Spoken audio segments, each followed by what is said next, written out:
Hey guys, welcome back to एक्यू सेट। क्या हाल है आप सबके। आज कंटिन्यू कर रहे हैं हम परसेंटेजेस के साथ। कुछ इंपॉर्टेंट क्वेश्चंस करेंगे जो मतलब इजी टू मीडियम लेवल है, और हमने पिछले 2-3 क्लासेस में जो टॉपिक्स करे हैं उन पे है। हम बहुत मुश्किल क्वेश्चंस भी करेंगे, हार्ड लेवल वाले क्वेश्चंस भी करेंगे, बट वो तब करेंगे जब हम पूरा परसेंटेजेस खत्म कर देंगे, क्योंकि तब ऑब्वियसली ज़्यादा सेंस मेक करता है, क्योंकि तब हम सारे कॉन्सेप्ट्स एक साथ लगा सकते हैं, राइट। तो शुरू करते हैं आज की क्लास के साथ। पहला क्वेश्चन ये है, two numbers are less than a third number by 40% and 46%, by how much is the second lesser than the first. इसका मतलब समझाता हूँ। हमें एक नंबर दिया हुआ है, ठीक है, एक नंबर दिया हुआ है, मान लो x, और हमें उसके दो नंबर, उसके रिलेटेड दो नंबर्स दिए हुए हैं। एक उससे 40% कम है, एक उससे x माइनस 40% ऑफ x है, ठीक है, और दूसरा उससे x माइनस 46% ऑफ x कम है, ठीक है। ऑलराइट, ठीक है। अब हमें पूछ रहा है कि ये वाला जो नंबर है ये इससे कितना छोटा है परसेंटेज में, राइट। आई होप समझ आ गया होगा क्वेश्चन का मतलब। अब हम इस क्वेश्चन की तरफ बढ़ते हैं। अब एक चीज इंपॉर्टेंट बताता हूं। जब भी किसी क्वेश्चन में कोई न्यूमेरिकल वैल्यू ना दी हो, न्यूमेरिकल वैल्यू से मेरा क्या मतलब है, जैसे अगर इस क्वेश्चन में दिया होता two numbers are less than a third number by 40% and 46%, the third number is 70, तो हमें यहाँ न्यूमेरिकल वैल्यू मिल गई। तब नहीं, ठीक है। जब भी हमें कोई न्यूमेरिकल वैल्यू नहीं दी है, हमारे पास इस क्वेश्चन में कोई न्यूमेरिकल वैल्यू नहीं, कोई नंबर नहीं दिया हुआ, कोई नंबर नहीं दिया हुआ, राइट, तब हम 100 का यूज कर सकते हैं। अब न्यूमेरिकल वैल्यू कैसी क्वेश्चन होते हैं जिसमें हम 100 का यूज नहीं कर सकते, उसका भी एक एग्जांपल दे देता हूँ, फिर इस क्वेश्चन की तरफ बढ़ेंगे। ये है उस क्वेश्चन का एग्जांपल जिसमें न्यूमेरिकल वैल्यू दी हुई है। देखो, प्रदीप इन्वेस्टेड 20% मोर देन मोहित, मोहित ने 10% less than Raghu, if the total investment is इतना। अब ये जो 17,880 है, ये हमारी न्यूमेरिकल वैल्यू हो गई। इसकी वजह से हम एक चीज यूज नहीं कर पाएंगे जो मैं इस वीडियो में बताऊंगा, बट ये वाला क्वेश्चन भी हम आसानी से कर लेंगे, कोई टेंशन की बात नहीं है। बट इसमें जो 100 यूज हो जाता है हमारा, क्योंकि कोई न्यूमेरिकल वैल्यू नहीं दी है, क्यों, तो हम नंबर को अज्यूम कर सकते हैं कोई 100, तो हम नंबर को अज्यूम कर सकते हैं 100, राइट। इसमें हम उस 100 को अज्यूम नहीं कर सकते, इसमें हमें x लेना पड़ेगा, ठीक है। बट इसमें जहां देखना एग्जाम में, जहां 100 की स्कोप हो, 100 यूज करने का स्कोप हो परसेंटेज के क्वेश्चन में, जहां कोई न्यूमेरिकल वैल्यू ना दियो, 100 ही यूज करना, क्योंकि भाई बहुत ज्यादा इजी हो जाएगा, ठीक है, और तुम वैल्यूएबल टाइम बचा लोगे। अब इसमें हम अज्यूम कर सकते हैं कि जो थर्ड नंबर दिया हुआ है हमें, ये जो थर्ड नंबर दिया हुआ है हमें, इसकी वैल्यू है 100, ठीक है। तो अब वो कह रहा है एक नंबर, जो पहला नंबर है नंबर 1, वो उससे 40% कम है। 100 से 40% कम की वैल्यू हमें सबको पता है, 100 माइनस 40% ऑफ 100 करके निकालेंगे, तो हमें पता ही है ये 60 आएगा। दूसरा नंबर हमारा 46% कम है 100 से, तो ये भी हम ऐसे ही निकालेंगे, 100 माइनस 46% ऑफ 100, ये आ जाएगा हमारा 54। अब हमारे पास दोनों नंबर हमारे सामने प्रेजेंट है, ये नंबर 1 है, ये नंबर 2 है। अब ये पूछ रहा है bye how much is the second laser than the first, ये इससे कितना कम है, ठीक है। अब एक चीज याद दिलाऊंगा, हमने कुछ पढ़ा था कि लेस देन मोर देन के कॉन्सेप्ट में मोर देन या लेस देन के बाद जो भी आता है वो हमारा डिनोमिनेटर में आ जाता है, ठीक है। यहाँ पर लेसर देन द के बाद हमारा क्या दिया हुआ है, फर्स्ट। फर्स्ट नंबर हमारा इस केस में है 60, राइट। तो हमें पता है कि जो भी हम इक्वेशन रखेंगे परसेंटेज निकालने के लिए, उसमें डिनोमिनेटर में क्या आएगा हमारा 60, राइट। ऊपर क्या आता है हमेशा, हमें हाँ, ऊपर क्या आता है हमारा हमेशा, जो न्यूमेरिकल वैल्यू से कम है। तो ये जो सेकंड नंबर है 54, ये पूछ रहा है 60 से कितना कम है, ठीक है, परसेंटेज में। तो अब ऊपर हमारी क्या आती है हमेशा, न्यूमेरिकल वैल्यू, जो कि 60 माइनस 54, ठीक है, ये हो गया हमारा 6। नीचे क्या आएगा, अभी हमने पढ़ा less than the first, first number हमारा क्या है 60, राइट, और परसेंटेज निकालने के लिए इंटू 100, ये आंसर आ गया हमारा 10%। आई होप समझ आ गया होगा क्वेश्चन। अब इस क्वेश्चन की बात करते हैं, और मैं बताता हूँ कि ये जो 17,880 दिया हुआ है, ये इतनी बड़ी प्रॉब्लम क्यों है। प्रॉब्लम नहीं है, क्वेश्चन तब भी हो जाएगा, बट वो 100 से थोड़ा सा टफ मेथड लगेगा और थोड़ा ज़्यादा टाइम लग सकता है, ठीक है। बट हम इस क्वेश्चन को भी टैकल कर लेंगे, कोई डरने की जरूरत नहीं है। प्रदीप इन्वेस्टेड 20% मोर देन मोहित, मतलब मोहित ने जो अमाउंट इन्वेस्ट किया उससे प्रदीप ने 20% ज्यादा इन्वेस्ट किया। Mohit invested 10% less than Raghu, Raghu ने जो अमाउंट इन्वेस्ट किया था, मोहित ने उससे 10% कम इन्वेस्ट करा।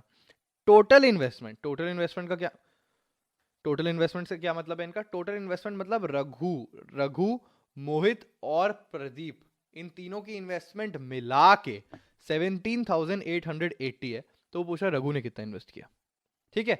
अब मैं बताता हूं, हमें इस क्वेश्चन में रघु के रेफरेंस में देखेंगे सबके नंबर क्यों, मैं बताता हूँ। हमें पता है कि प्रदीप ने मोहित से 20% कम इन्वेस्ट किया, राइट? तो हम मोहित को एक्स मान सकते हैं, बट हमें आगे एक सेंटेंस दिया हुआ है जिसमें लिखा है मोहित इन्वेस्टेड 10% लेस देन रघु। तो मोहित के टर्म्स में लेंगे तो हमें रघु तो उससे ज्यादा करा होगा ना। अगर मोहित ने 100 रुपए इन्वेस्ट करा होगा तो वो रघु से तो 10% कम है। तो क्यों ना हम रघु के टर्म्स में कर ले, रघु के इन्वेस्टमेंट को हम एक्स ले ले, ताकि उससे हम मोहित की निकाल पाए और मोहित से हम प्रदीप की निकाल पाए। ठीक है, रघु की इन्वेस्टमेंट यहां लिख देते, let Raghu investment be x.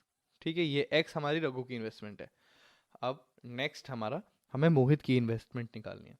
Mohit invested 10% less than Raghu. ठीक है, 10% लेस देन एक्स। तो 10% लेस देन एक्स निकालने के लिए क्या कर सकते हैं, या तो हम सीधा 90% निकाल लें, या फिर हम उसका एक्स का 10% निकाल के एक्स माइनस 10% कर सकते हैं एक्स का। तो हमें पता है यहाँ पर एक्स का 90% तो क्या होगा हमारा 90/100 इंटू एक्स, जिसको हम लिख सकते हैं, क्या हम लिख सकते हैं 0.9x, राइट? तो हमारी 0.9x हो गई इसकी इन्वेस्टमेंट मोहित की, राइट? अब हमें निकालनी है प्रदीप की इन्वेस्टमेंट। प्रदीप की इन्वेस्टमेंट इज 20% मोर देन मोहित। ठीक है, मोहित की जो इन्वेस्टमेंट है 0.9x की, ठीक है, उससे ज्यादा हमारी प्रदीप, उससे 20% ज्यादा हमारी प्रदीप की है। प्रदीप के लिए छोटी सी कैलकुलेशन कर लेते हैं। ठीक है, यहाँ लिख देते हैं प्रदीप ने 0.9x से ज़्यादा 20% ज़्यादा इन्वेस्ट किया है। सो हम 0.9x का 20% निकाल लेंगे और हम 0.9x में ऐड कर देंगे, राइट? ये इसमें ज़्यादा कन्वीनियंट रहेगा इंस्टेड ऑफ अगर हम 0.9x का 120% निकालें। मतलब वैसे भी कर सकते हो, जो तुम्हारा, मेरे को ज़्यादा कन्वीनियंट लग रहा है। तो हमने निकाला 0.9x, जो कि हमारा, जिसको हम लिख सकते हैं 90/100x। इसका 20% निकाला हमने, जो आ जाएगा हमारा 0.018x, राइट? अब प्रदीप की इन्वेस्टमेंट इज इतना 0.18x मोर देन मोहित की इन्वेस्टमेंट। ठीक है, तो हम कह सकते हैं कि प्रदीप की investment is equal to 0.9x plus 0.18x, है ना? तो ये हमारा आ जाएगा 1.08x। अब हमारे पास तीनों की इन्वेस्टमेंट है, प्रदीप की है हमारे पास 1.08x, मोहित की हमारे पास 0.9x और रघु की तो पहले से थी x, राइट? तो अब हमें क्या दिया हुआ था, एक और चीज, if the total investment is 17,880। तो टोटल का मतलब रघु की इन्वेस्टमेंट जो कि हमारी x थी, प्लस मोहित की इन्वेस्टमेंट जो कि हमारी 0.9x थी, प्लस प्रदीप की इन्वेस्टमेंट जो कि हमारी 1.08x थी, इसका टोटल है दिया है हमारा 17,880। ठीक है, अब हम इसको ऐड कर सकते हैं, आई गेस इसका ऐड करके आ जाएगा हमारा 2.9 इज इक्वल टू 17,880। एक्स को उधर ले, एक्स को इधर रहने दो, 17,880 से इसको ऐसे करके डिवाइड कर लो, 298 हो गया नीचे। ये अब हमें आंसर क्या निकालना है, how much did Raghu invest. अब देखो रघु की इन्वेस्टमेंट को एक्स लेने का एक और फायदा हुआ कि यहाँ पर हम जैसी एक्स की वैल्यू आ जाएगी ना, हमें रघु की इन्वेस्टमेंट मिल जाएगी, हमें हमारा आंसर मिल जाएगा। वर्सेस अगर हमने मोहित की इन्वेस्टमेंट को एक्स लिया होता तो हमें पहले एक्स निकालना पड़ता, फिर उसके बाद जो रघु की इक्वेशन में डालना पड़ता उस एक्स को, फिर उसके बाद रघु की आती। रघु से और भी फायदा हुआ, तो एक बार देखना जरूर कि क्वेश्चन में एंड में पूछा क्या है, और हो सके तो, अगर हो पा रहा हो तो उसी की, जिसका पूछा है इनकम वाले क्वेश्चन में जिसका पूछा है उसी की इनकम को एक्स ले लेना, ताकि तुम्हारा एंड में डायरेक्ट आंसर आ जाए, राइट? आगे बढ़ते हैं। नेक्स्ट क्वेश्चन है, there exist a population of 2000 men and 2000 women in a town. मतलब एक टाउन में 2000 आदमी रह रहे थे, 2000 औरत रह रही थी। Over the years the population of the women of the town grows by 20% and the population of men decreases by 20%. How many men are there as a percentage of women? Question समझे? एक town था, एक शहर था, वहां पर 2000 लड़के रहते थे, 2000 लड़कियां रहती थी। ठीक है, और 2-3 सालों बाद, 2-3 साल तो कम हो गया, बट थोड़े 10-15 सालों बाद जो विमेन की पॉपुलेशन है, जो लड़कियों की पॉपुलेशन है, वो 20% से बढ़ गई, राइट? और जो लड़कों की पॉपुलेशन है वो 20% से घट गई। मतलब अगर मैं कहूँ ये मेन है और ये विमेन है, इन दोनों की पॉपुलेशन 2000 है, 2000 है, और 10 साल बाद इनकी पॉपुलेशन, घट गई 20% से और इनकी पॉपुलेशन बढ़ गई 20% से, राइट। अब वो कह रहा है how many men are there as a percentage of women. इस पार्ट को एक बार समझ लेते हैं, ठीक है। How many men are there as a percentage of women, इससे उनका क्या मतलब है। As a percentage of women का मतलब कि विमेन को टोटल लेके, विमेन की टोटलिटी में, विमेन अगर जैसे अगर मैं कहता हूँ कि out of a class of 70 students 20 are girls, what is the percentage of girls, ठीक है। तो फिर जो वो गर्ल्स है वो 70, तो फिर वो जो हम टोटल जो लेंगे क्लास का टोटल 70, उसको हम नीचे रखेंगे, राइट। तो हमने क्योंकि क्लास की टोटल बच्चों के टर्म्स में हमने बात करी, यहाँ पर ये विमेन की टर्म्स में बात कर रहा है as a percentage of women, ठीक है। क्यों हम विमेन को डिनोमिनेटर में रख के चलेंगे, विमेन की जो आबादी अब उसको डिनोमिनेटर में रख के चलेंगे। क्योंकि ये विमेन की टर्म्स में बात कर रहा है, विमेन की पॉपुलेशन की टर्म्स में बात कर रहा है कि मेन कितने हैं, राइट। अब एक बार निकाल लेते हैं कि मेन की पॉपुलेशन अब हमारी हो गई है, इसको 20% से कम करके हो जाएगी 1600, इसको 20% से बढ़ा के हो जाएगी 2400, राइट। अब ये पूछ रहा है कि men as a percentage of women कितना है, ऑफ विमेन, ऑफ, एक हमने बात पढ़ी थी, ऑफ के बाद जो भी आया वो नीचे आ जाएगा, ठीक है। 1600 जो कि हमारी मेन की पॉपुलेशन, तो हम क्या क्या मैं कह सकता हूं कि हमारा आंसर इस इक्वेशन से आएगा, मेन की पॉपुलेशन अपॉन विमेन की पॉपुलेशन इनटू 100, राइट। क्यों फिर से विमेन नीचे क्यों आया, क्योंकि ऑफ, हम विमेन की टर्म्स में बात कर रहे हैं, ठीक है। ऑफ के बाद विमेन लिखा है तो विमेन की पॉपुलेशन नीचे आएगी। अगर यही मेन एज अ, अगर यही women as a percentage of men दिया होता, ऑफ के बाद मेन आता, तो मेन की पॉपुलेशन का डिनोमिनेटर में आता हमारा, ठीक है।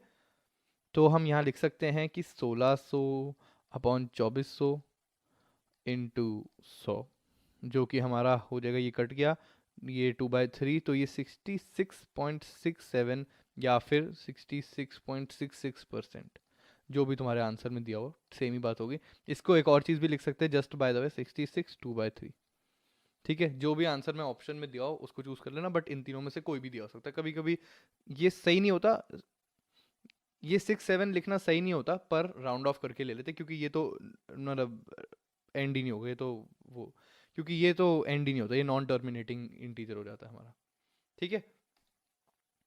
नेक्स्ट क्वेश्चन की तरफ बढ़ते हैं। The number of students who passed in a class is 20% more than the number of students who failed. क्या मतलब हुआ इसका, इतने बच्चे हमारे फेल हुए, एक्स बच्चे फेल हुए, हमारा जो पास्ट बच्चे हैं वो इनसे 20% ज़्यादा, जितने बच्चे पास हुए हैं वो इससे 20% ज़्यादा, यानी कि 120% ऑफ एक्स, राइट, या फिर एक्स प्लस 20% ऑफ एक्स, ठीक है। Find by what percentage are the failures less than the number of students who passed. अब एक बार इसका मतलब समझो कि क्वेश्चन पूछ क्या रहा है। Find by what percentage are the failures less than the number of students who passed, मतलब फेलियर्स पासिंग स्टूडेंट से कितने प्रतिशत कम है।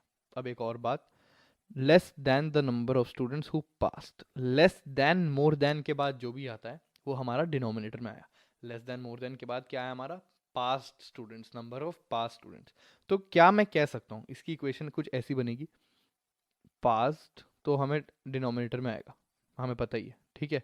ऊपर क्या आएगा हमारा, ऊपर आता है न्यूमेरिकल वैल्यू, जो डिफरेंस है यहाँ पर क्या है, फेल्ड स्टूडेंट्स और पास स्टूडेंट्स में जो डिफरेंस है, तो पास्ट माइनस फेल्ड इनटू 100, ठीक है। Pass students minus failed students upon pass students into 100, right. अब एक बार एक और चीज़ जो हमने इसी क्लास में डिस्कस करी है, इसमें हमें कोई न्यूमेरिकल वैल्यू नहीं दी हुई, कोई हमें ऐसा नहीं दिया हुआ कि फेल्ड स्टूडेंट्स 80 हैं या फिर कोई पास स्टूडेंट्स कुछ नंबर नहीं दिया, कोई नंबर ही नहीं दिया हुआ। तो इसमें हम 100 वाली गेम खेल सकते हैं क्या, खेल सकते हैं, बिल्कुल खेल सकते हैं। हम ले लेते हैं द नंबर ऑफ स्टूडेंट्स, तो हम ले लेते हैं number of students who failed, failed वाले, इसको लेट कर लेते हैं हम 100 बच्चे फेल हुए मान लो।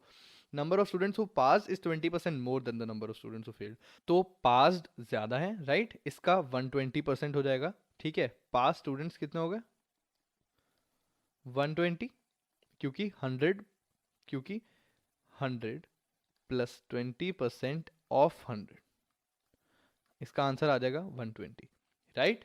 अब हमें इस इक्वेशन में ये पुट करना है, ये इक्वेशन हम पहले ही निकाल चुके हैं, ठीक है, पास स्टूडेंट्स कितने हैं 120 माइनस 100 जो हमारे फेल स्टूडेंट्स हैं अपॉन पास स्टूडेंट्स का नंबर इनटू 100। ठीक है, ये आ गया हमारा 20/120 × 100 जो कि आ गया हमारा 16.67%। आई होप ये सारे क्वेश्चन समझ आए होंगे। नहीं आए तो कमेंट सेक्शन में डाउट पूछो, जो भी दिक्कत है बताओ, हम क्लियर कर देंगे, बहुत फटाफट रिप्लाई करेंगे। और नेक्स्ट वीडियो में मिलते हैं नए टॉपिक के साथ जो है हमारा सक्सेसिव परसेंटेज चेंज। ठीक है, बाय बाय।